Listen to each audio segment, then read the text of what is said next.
Sejumlah rumah warga di Banjar Perbuahan Desa Banyuwiru, Kecamatan Negara Jembrana hancur diterjang gelombang pasang yang diakibatkan cuaca ekstrim.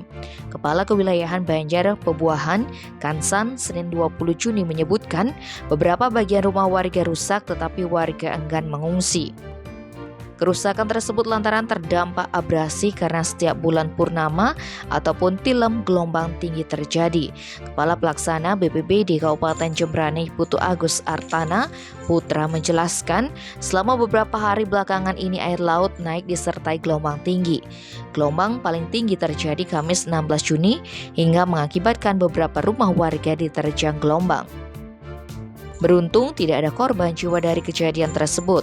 Setidaknya ada 10 kakak yang terdampak. Dia menambahkan selama 10 tahun terakhir, setiap tahun ada saja bangunan yang hancur akibat tergerus abrasi. Sejumlah upaya dilakukan secara swakelola maupun dari pemerintah desa untuk memasang penahan ombak. Namun abrasi sudah lebih dahulu menghancurkan warung-warung lesehan ikan laut di sepanjang bibir pantai. Tim Bali Express melaporkan.